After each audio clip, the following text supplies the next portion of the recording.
Welcome back to the Book Babes. I'm Michaela, And I'm Hannah.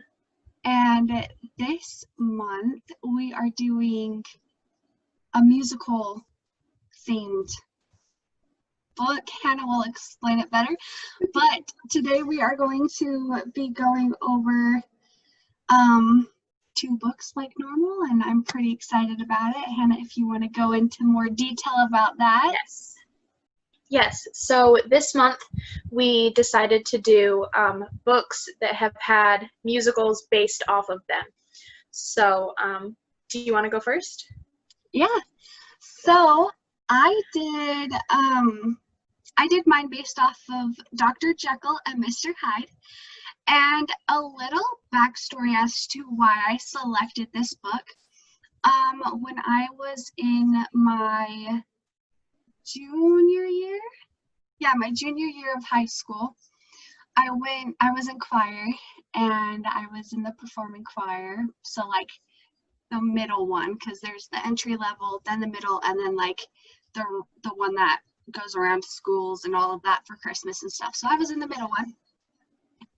And we went to California, and I got to see Dr. Jekyll and Mr. Hyde performed as a musical, and it was my favorite. It was so fantastic. It was, I dare say, it's one of my favorite musicals, but I've only seen it that one time. So like maybe it was more so, oh, this is a cool experience. It was my favorite. But anyway, I will hurry and bring up the book. But as I'm bringing up the book, this is about, so basically it has it start off with a guy named Mr. Utterson and Mr.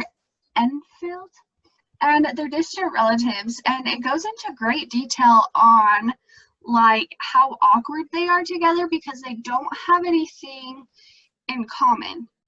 And so it just talks about that, and then they come up to this door, and it reminds Mr. Enfield about this encounter he had with a guy.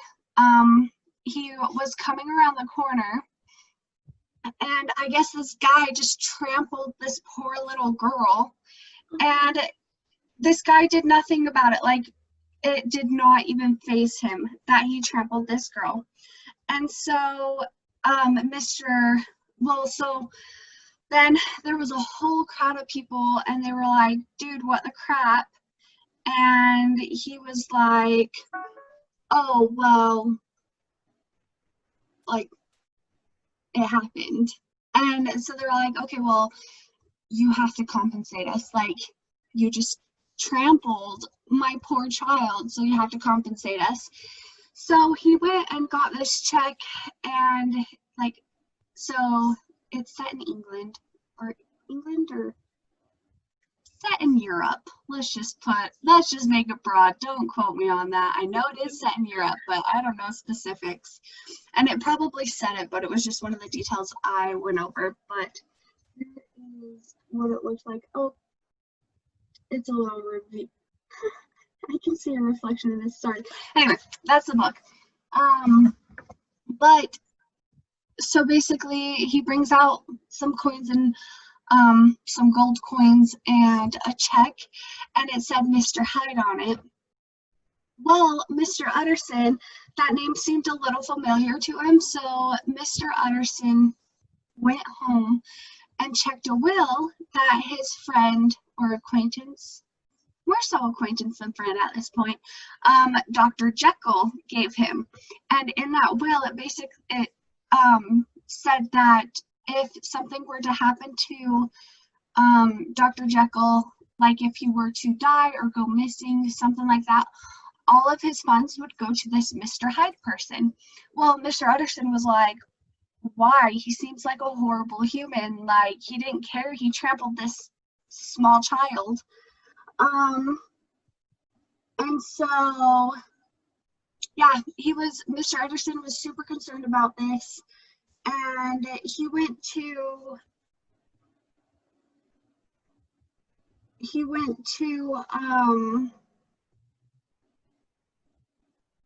what's his name? Sorry, I have my notes right here. He went to a good friend of Dr. Jekyll's named Dr. Lanyon, and he was like, hey, or what's that before? I don't know, at one point, he goes over, Mr. Utterson goes over to Dr. Lanyon's house and was like, hey, what's going on with Dr. Jekyll? Like, he left this and it just kind of, it's odd that he would do that. And then he's like, well, and this is Lanyon, Dr. Lanyon, he's like, well, I don't talk to him because he was doing some research I wasn't fond of, and we had disagreements and we're no longer talking. So then, later on, Mr. Utterson's wanting to do some research on Mr. Hyde because he just gets a really weird feeling about it, and so he goes and he tries to like track down Mr. Hyde, and he does end up running into him, and Mr. Hyde is going into like his place or something like that. He's going into a place, and he basically like runs into him and is like, hey, let me see your face. And so Hyde reluctantly shows him his face, and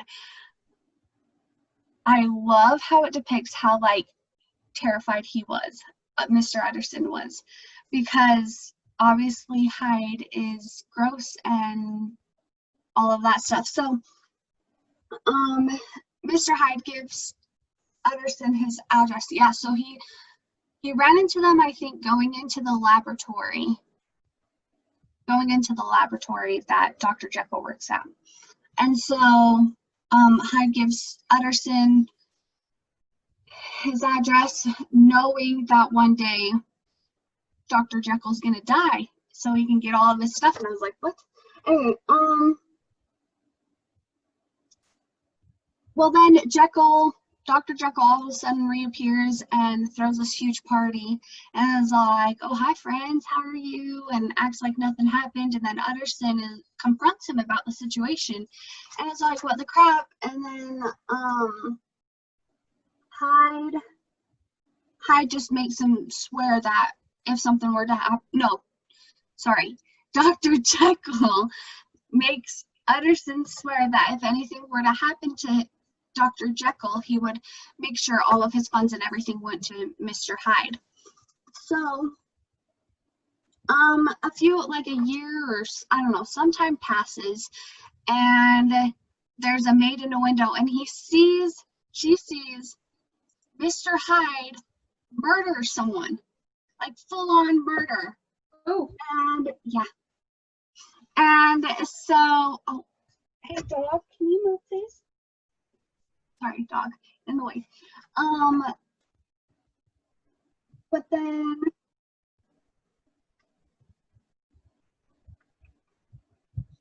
Hyde murders. Oh, it's Sir. I can't read my own handwriting. I don't know. He's pretty high up there in like the Parliament and all of that stuff. So then the police and Mr. Utterson go to Jekyll to see if they can find Hyde. Well, Jekyll gives them a note from Hyde saying that he's left for good and he's not going to come back. And Utterson takes it to like this handwriting analysis person, and this guy is like, no, this is Jekyll's handwriting. Like, this is Jekyll's handwriting. And so they're getting all weird. And then Jekyll is feeling real good, has a dinner party.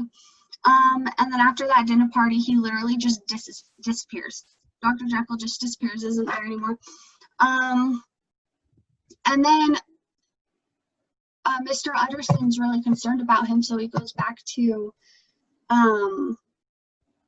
Dr. Lanyon and basically finds out he's super sick like Dr. Lanyon's super sick, and is like, okay, but I can't tell you what's going on until I die. And so he hands him, or he basically, he sends him this letter. So he passed away, Dr. Lanyon passed away, sends Mr. Utterson a letter, and basically is like, or no, so the letter said that, hey, you have to wait to open this until Dr. Jekyll dies. And so then he hasn't seen him for a long time, and then Mr. Poole, Jekyll's servant or butler, Jekyll's butler, calls Mr. Utterson and is like, hey, come over here, this strange guy is in the lab and won't get out and has locked himself in there and we don't know who he is. And then they're like, why would he stay if he's a criminal? Anyway. So he goes there, and then they finally find a way to break open the door, and they see Mr. Hyde dead in Dr. Jekyll's clothing. And then they find three things. They find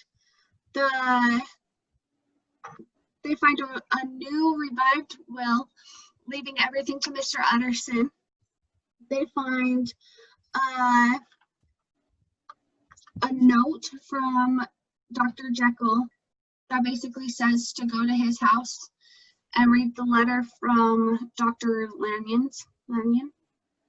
And then they find like a sealed letter that explains everything. And so, yeah, it just goes on to tell them that basically what happened is why Dr. Lanyon knew everything is because Jekyll confided in him. Dr. Jekyll confided in him and asked him to get a couple ingredients for a potion, and then Hyde came and picked up that potion one night, or picked up the ingredients for the potion, made it, drank it, and then he turns into Dr. Jekyll right in front of Dr. Lanyon. And then the sealed envelope just explains that Hyde and Jekyll are one and the same person, and that Dr. Jekyll wanted to try and actually split a person from good and evil, if that makes sense, and make them two separate beings, because everyone has like a little bit of good, a little bit of evil in them.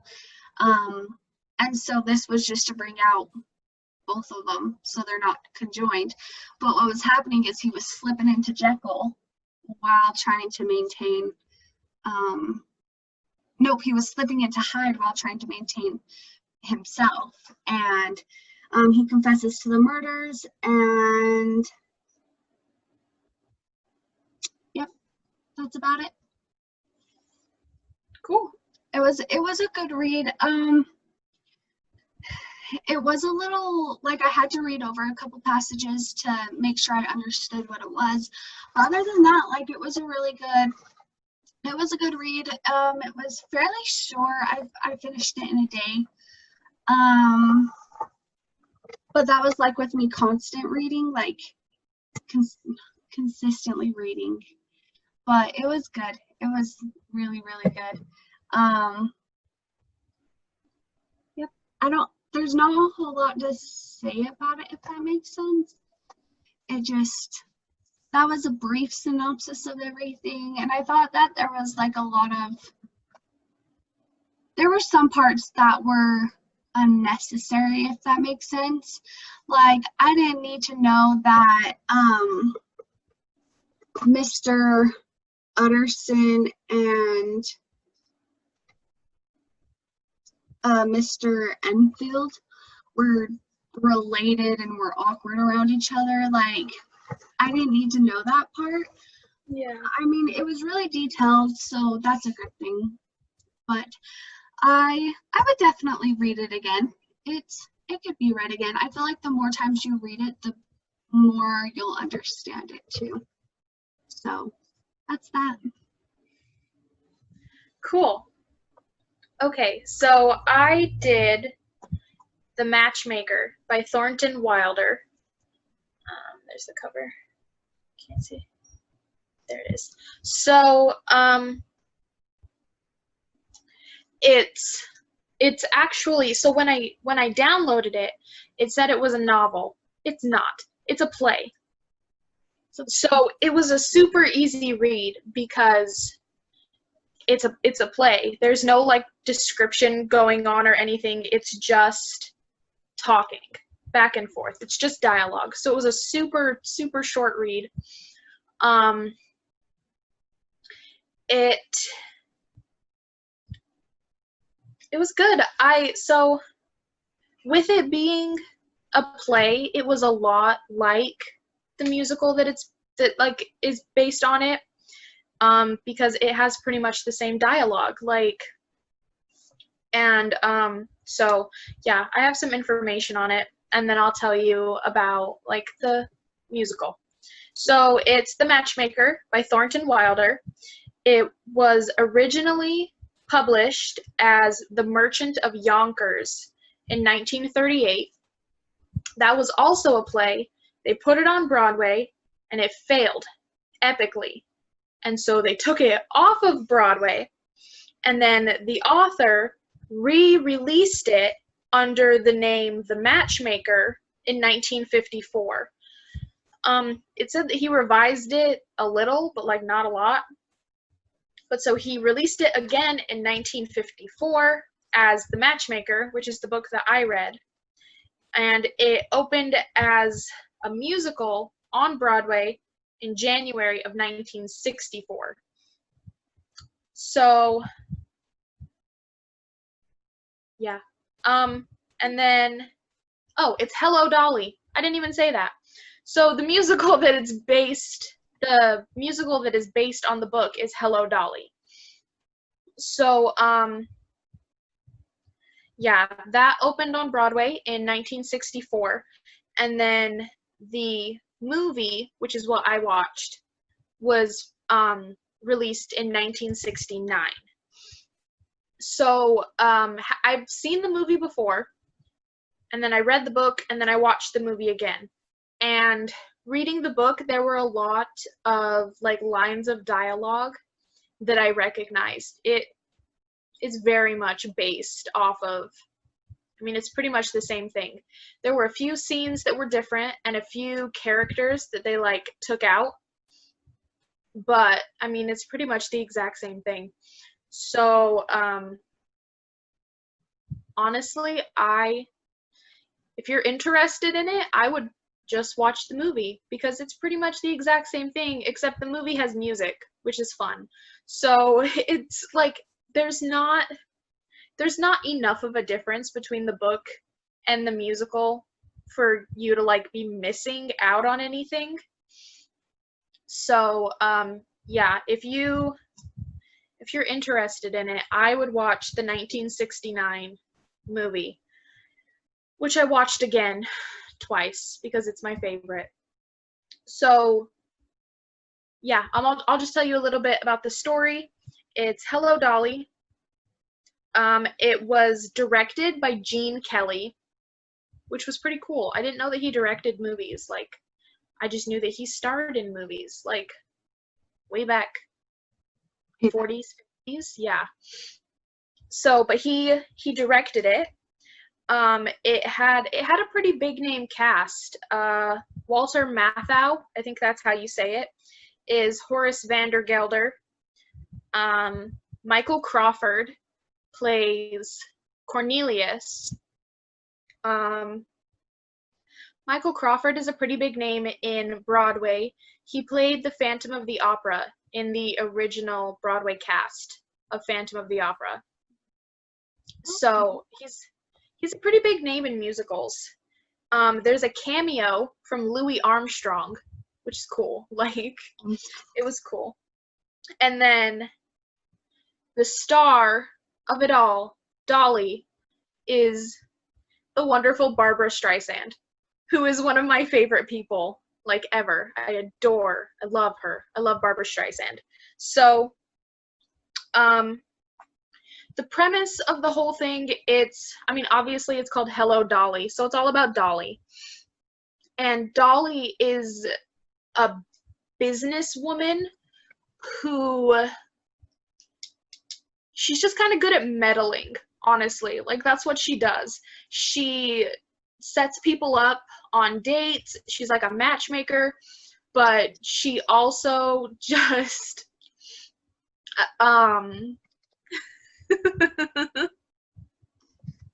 he needs attention. He does. I don't know why, but whenever I try and get him on camera, he just like looks away. Anyway, she meddles in people's affairs. Yeah, so she gets paid to just kind of meddle in people's lives. Like, she's a matchmaker, but she's just kind of the person you call when you need something. Like, the whole opening song is her talking about all this stuff that she can do. Like, I can't even remember all of it. There's like getting your chair upholstered, or, you know, it's so random. There's, you know, furniture, and finding you a lawyer, and getting your daughter married, and like, so she can do pretty much anything. So she travels to Yonkers, New York, and she is working for Mr. Horace Vandergelder, who owns a feed shop and is like the richest man in all of Yonkers. I think in the movie she says that he's the resident half a millionaire, and so he's very rich. And this takes place in like 1910. So they have like the big bustle dresses and the fancy hats with the feathers, and it's my favorite. I love it. But Why do you so dress up like that? I know. Like, Love maybe it. yes. I love it. I wouldn't, not the corsets. I No. don't mind not having to wear corsets, but the big poofy dresses and the big hats and everything, we should bring those back. I'm a fan. Yes. But so she's working for Mr. Vandergelder. She's set him up with a lady who lives in New York named Irene Malloy. She's a very nice lady, and she owns a hat shop, which is big in that time for a woman to own like her own business. That was huge. And the movie, it's a comedy. It's a total comedy. There's a lot of like social commentary on how that time period was and everything. And so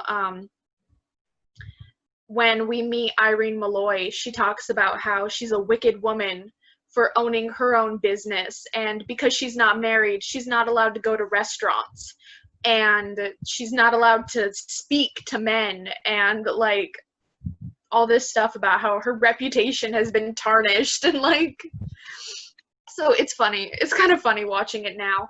But so Dolly sets Vandergelder up with this Malloy girl, and Vandergelder is planning on going to New York that day to propose to Miss Malloy. And Dolly doesn't want that, because Dolly secretly wants to marry Vandergelder because he is rich. Like, she pretty much says it. She's like, I don't love him, but he's rich and I like spending money. So like, so she wants to marry him. So she just causes all of this like chaos to occur. Vandergelder has a niece who is in love with an artist that he doesn't approve of, and he tries to send his niece away so that she can't elope with the artist, and Dolly keeps like putting them together in the same situation so that they're together like in front of her uncle, and it flusters him and annoys him that they're still together. And he has two clerks that work for him, Cornelius and Barnaby, and she puts the idea into their heads that they should go to New York and they should have fun. And, you know, you don't need to stay here and take care of the shop. You should go to New York and have fun. And she gives them the address to Miss Malloy's hat shop. So Cornelius and Barnaby take off on this adventure to New York, and they go to Miss Malloy's hat shop, and Barnaby's the young one. Cornelius, like, instantly falls in love with Miss Malloy, and they're in the hat shop talking to her when Vandergelder and Dolly show up. And so they hide, I think like one of them hides under the table and one of them hides like in a wardrobe thing. And so they're hiding there, and Irene Malloy is trying to like get Vandergelder out of her shop because she doesn't know who these men are and they're hiding, and she doesn't understand why they're hiding in her shop, but she doesn't want Vandergelder to find out because that will look bad that she's hiding men in her shop. And so like and I mean Dolly like pretty much outs them. She tries. It's one of the funniest scenes in the whole movie. It's one of my favorite scenes. Vandergelder thinks he hears something in the wardrobe. No. So Miss Malloy's assistant comes out and opens the wardrobe and like grabs something out and closes it. And as she's walking away, she like realizes that there was a man in there. And so she starts screaming and freaking out because there's a man. And Miss Malloy like hurries and ushers her away. So Mr. Vandergelder is going to be all big and brave and save her from the man hiding in her wardrobe. And Dolly is like, no, let me take care of it. And she opens it and she like uses like this giant feather and like flips it around in there and then closes it. And she's like, see, how dare you say that she would hide a man in her closet? That's a terrible thing to say. And then the guy in the closet sneezes. And she goes, there is nobody in the closet. And then he sneezes again and she's like, God bless you. And I'm like, it's like, he tries so hard, but she like totally outs. She doesn't tell him who they are, but he figures out that there are men hiding in her shop. And so he says, I can't marry you. You're, I don't know, tainted somehow. But he's like, I can't marry you. And so he leaves. And Dolly sets up this whole thing where they're all at the same restaurant at the same time. And like all of this chaos happens. And he finally like all of this chaos happens in New York, and he fires Cornelius and Barnaby because they're in New York and not taking care of the shop, and he yells at his niece, and Dolly sings, it's my favorite song. It's called So Long Dearie, and it's this whole song about how she's fed up with Horace Vandergelder and you'll never see me again and you're gonna wish that you had married me when you had the chance.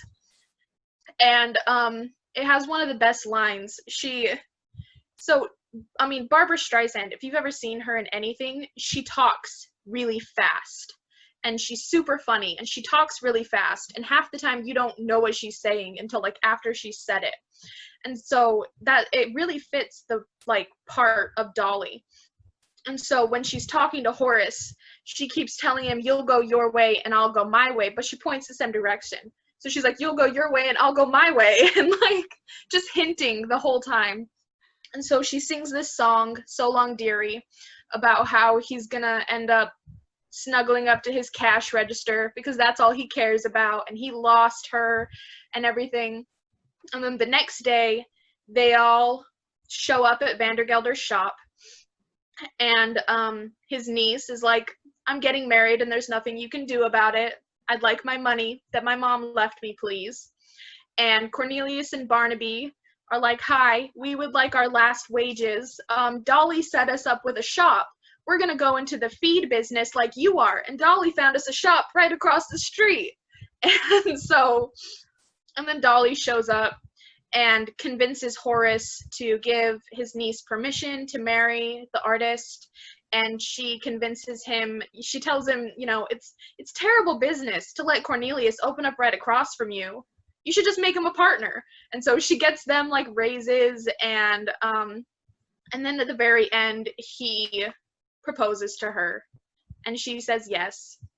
It's really cute. So she's a widow, and like throughout the movie, she has these little monologues where she talks to her dead husband and says like, I want to move on and I want to get remarried, but if you could give me a sign that it's okay, like I don't want to do this without your permission. I want you to give me away. And she does it again while they're in his shop at the very end. And she says, I won't do it without your permission. And then Mr. Vandergelder proposes to her, and she says, no, I can't. I'm sorry. She doesn't tell him why. But, you know, she's like, no, I can't marry you. I'm sorry. And then he starts talking to her, and she tries to like change the subject because she hasn't gotten permission from her husband. She hasn't seen a sign that she wants to see, and Mr. Vandergelder starts quoting things that her husband has said. And he talks about how he's going to have the forest done, the shutters on his shop done in forest green, which she talks about at the beginning of the movie, that was like her husband's favorite color, and so she feels like that's the sign that she needed, and they end up getting married, and it's cute. It's a really cute musical. It's available on Disney Plus if anybody wants to watch it. Yeah, it's available One of those classics. It is. It's a classic, and like it came out in 1964, but I think I would be really upset if they remade it. Like Barbra Streisand is just you cannot follow Barbra Streisand. I'm sorry. You just can't. Nothing anyone You'll just never be as good. Like she's very unique, and her personality and her like aura that she gives off fits the part of Dolly Levi like perfectly. So I enjoyed the book. It was pretty much like reading the screenplay to the musical, except it didn't have music. So if you want to read the book, read the book. If you want to hear the story without reading the book, just watch the movie, because they're pretty much the exact same thing. So I really enjoyed it. I love Hello Dolly. So yeah, I liked it a lot. It was good. Awesome. Well, do you want to mention the book you'll be reading next week? We'll be back on Monday. Well, nope, on Friday. Yes, we'll be back next Friday. I am reading Alice by Heart by Stephen Sater. I am going to be reading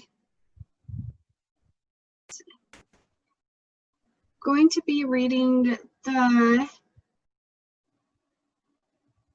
why isn't this working? Sorry guys, I'm new to this. Let's see,